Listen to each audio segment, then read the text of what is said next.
Hello friends, as you can probably tell by the title and everything about this video, I'm gonna be yapping again. I'm gonna be talking a bunch of nonsense and explaining a little bit about how I balance being someone who would affectionately refer to themselves as a homebody while also going out and doing a lot of social things. I've taken notes. I originally had them on my phone but realized I need to record with my phone, so we'll be consulting some, hear that? Some nice paper. And it's on the floor now. The idea for this came to me basically when I sort of been recovering from what you'll have seen in my last video, really busy birthday week for me. I'm usually someone who likes to have more than half of the week, as far as evenings and free times, at home doing stuff, and sort of figuring out that balance between being a sociable person and getting out more, because I definitely had a while a few years ago where I basically just stayed at home and did nothing. Transitioning out of that was quite difficult, but I found that very small things, if you add them up, help improve kind of your whole social life, if that makes sense. First sort of half of this video is the social things that I do that still fit within my own energy levels and allow me to be like what I refer to as sort of like a social introvert or social homebody, while not completely burning myself out to the point where I do need to isolate and sort of recharge for weeks on end. My number one rule for myself as far as getting out and making sure that I'm not isolating myself is to spend time with one of my friends at least once a week. It can be pretty much whoever. It's just me scheduling some time, usually in person. Sometimes I will end up scheduling a game night or something. Spending time with at least one other person that isn't myself, if that makes sense. For example, I like going to movies with friends, I like going to yoga classes, all that kind of stuff. Even just meeting people at someone else's place, just hanging out, chilling, watching TV, anything like that. It is the act of not always being in your house and getting that social interaction in so that you don't get out of practice. Because I know for myself at least, I'm really bad for kind of forgetting how to like socialize with people if I spend too long alone. And then as a follow-on from that, trying to sort of find free or cheap ways to hang out with people and do something. For example, my friends and I all meet up once every other week and just hang out, and it is a specific thing, specific day of the week. We'll like watch anime or whatever, and it's good because it's that regimented social thing that you have in your head that, oh, it's not on this week, that means that next week I'm busy, I'm setting this time aside, and you sort of can like mentally prepare yourself. My friends who are involved in local gaming communities, I am a wrestling trainee, as a good chunk of you will probably know, and there are these sort of regimented things where sometimes they'll be free, sometimes they'll be cheap and affordable. From what I've seen in my local area, there is like a walking group sort of focused on bringing women together, and I think it's such a brilliant idea that you're able to get out and do something for free. And they do a lot of other events, and usually they're very affordable, so it's something I'd really like to go along to and try to make more friends. I don't know if it's the same everywhere, but my gym has a thing that alongside your membership that you pay every month, because obviously I go to the gym, you can pay like an extra £2 or something and do like a guided yoga class, which I think is super cool. I tried going once, but it got cancelled after we were waiting there for like 20 minutes. So that was fun. But even just small things, obviously, we as a society are running out of third spaces, as we know. Everything's really expensive. But half the point of this video is that like, if we all work hard, we can kind of try to curb this loneliness epidemic in a way, I think. The final point I kind of want to bring up as far as the getting out and socializing thing is to invest in not low effort, but low energy friendships and hangouts. My friend and I, some of the best times that we have hung out, the two of us have been absolutely silent. We've been on our phones, a YouTube video has been in the back, and we've just been eating snacks, chilling out, and it's been great because neither of us really have the full energy to do something really intense, but we enjoy being around each other. And yeah, again, even if it's just being in the same room, I am a firm believer in parallel play And it's something that I really want to be able to do more with my friends, where basically you're just minding your own business, doing your own thing while being in the same room as someone. I kind of see it in the same way that like being in the same room as a cat is nice because you don't feel alone, but you also aren't like talking to someone and don't feel that pressure. But I firmly believe that friendship should be both low and high energy at times. I think that going out and doing stuff is great fun, and obviously making memories is good, and we should all strive to spend what little time we have on this earth with people, making as many good memories as possible. But at the same time, with everything in life, it's all about balance. Finding that balance of doing all these exciting things while also then just spending time enjoying like the mundanity of life. To contrast that, for me, some of my inside activities, like the things I do alone at home, finding things to do indoors that aren't just rotting in bed or doom scrolling. And those are fine. Again, it's all about moderation. It's something I will preach forever and ever and ever. But I know for myself personally that I often struggle with getting out of that rut where I'm just laying in bed and doing absolutely nothing and wasting my days off.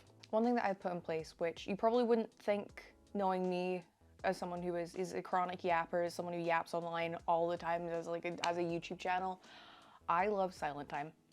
I love sometimes when I have a day off and I do not say a single word the entire day.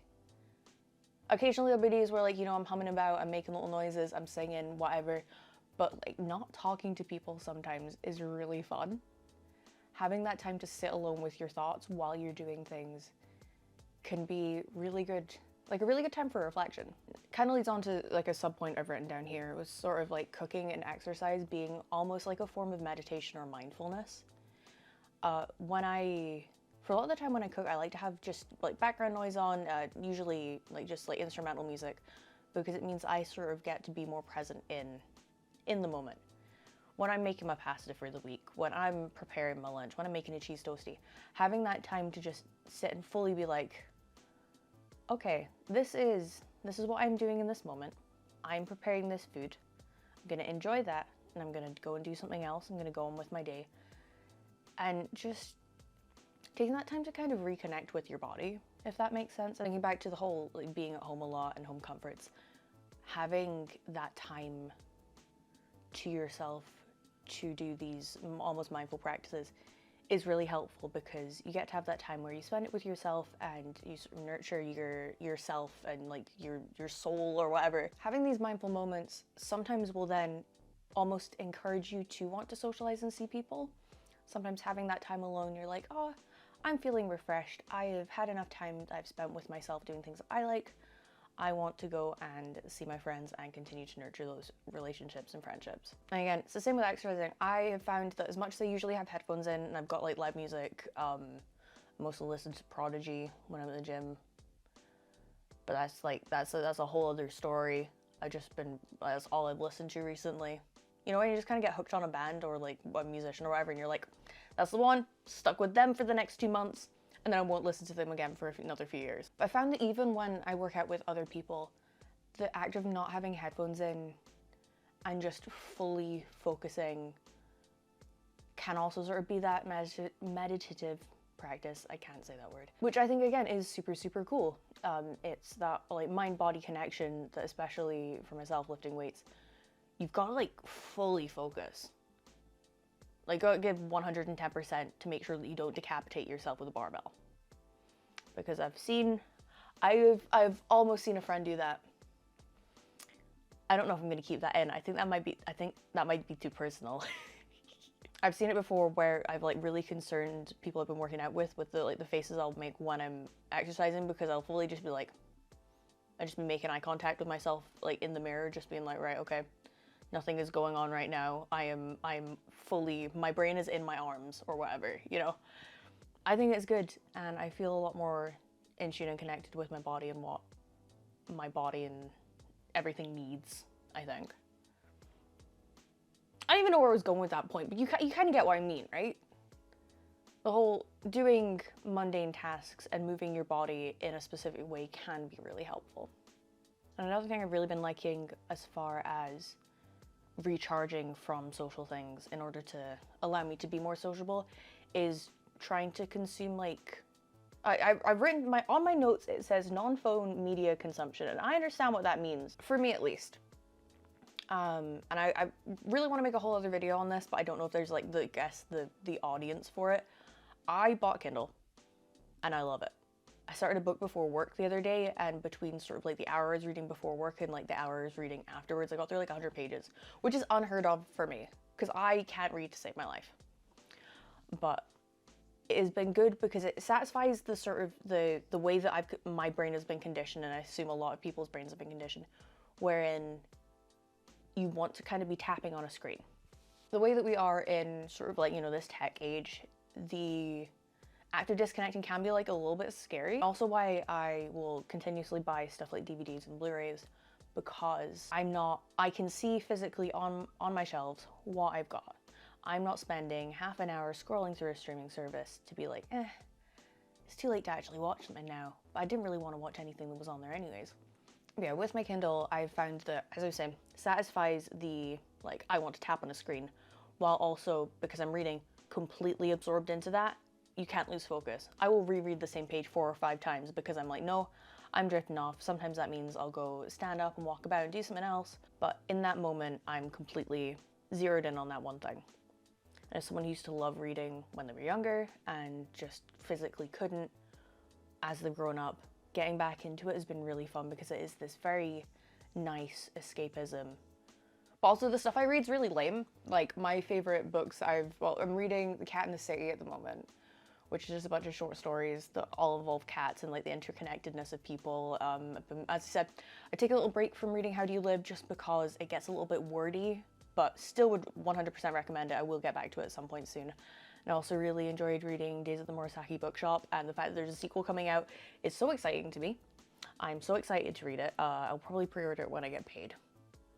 But I love people just like living their mundane lives, and I think it's something that I watch a lot online as well, even if it's just background noise. The idea of someone else just living their life in a non-spectacular way. And I think that's something that we should all strive to do in a way. And I think that's why I wanted to make this video in the first place. Because I understand that everything you see on social media is obviously just the highlight reel. And it's why I always try and interject what in my vlogs with speaking about how I'm actually doing, because there's no point in me being like, oh yeah, my life is so great, I'm doing this and this and this, without accepting the reality that I get like super burnt out. As of the time of recording this, the last big vlog I uploaded was about, like, everything sort of wrapped up about a week ago, and I spent a good few days editing everything together. Within that time, I don't even remember what I've done. I pretty much just gone to work, gone to the gym, and then just sat about doing nothing because I needed that time to recharge.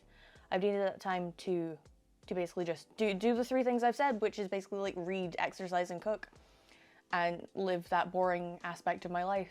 I think it's been an interesting shift within sort of the content sphere online and on social media and on YouTube, where there's sort of a shift of going back to sort of like slice of life content.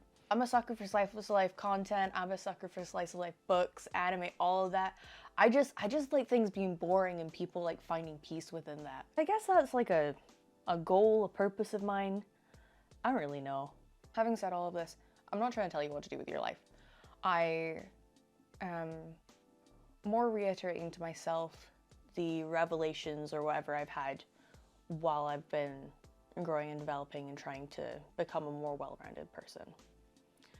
And if this was helpful, please, I don't know, I hate being the person who's like, oh, like, comment, and subscribe, but it definitely like makes my day. Seeing if I like gain some new subscribers or like people commenting on my post, I'm just like, so someone's engaged with something. That's really nice. That's what I really want, and it's gonna be probably 50-50 on regular week vlogs and me talking about nonsense for the next little while, until I sort of figure out if I want to continue one over the other. I'm also going to, at some point soon, be starting the 75 soft challenge. A lot of folks have seen it online, and I think I'll be modifying it slightly just to fit my own lifestyle needs, because a lot of the people who do it a lot of them are influencers or work from home or like have X, Y, and Z that makes it a lot easier. But I think that it would certainly be interesting, and I'd like to continue. I really love regimenting stuff like getting steps in and reading books. I found out that nobody cares when I go to the gym and I have my Kindle out and I'm reading while on the treadmill. It was great. It was a fun time because I didn't realize half an hour had passed and I was like, I've just got through a bit of my book. That's great. I guess in a way that's the entire point of this video, because I will wrap it up here. Find ways of implementing rest and recharge time and mindful time into your own life in a way that works for you. Because this is how it works for me, but that's not going to be the same for everyone. I like giving myself a little bit more time to recover so that I can continue to go out and do exciting things. But I know that I know that a lot of people do just thrive off of being out all the time. And that's good. I'm cringing at myself at the idea of saying this outro because I don't know if it works. But I guess in essence, try implement positive change in your life. Take your meds, drink water, don't live off of energy drinks like I do. And yeah, just be good to people, be good to one another. And yeah, I want to go have lunch now. So I will catch you all whenever I see you next. All right?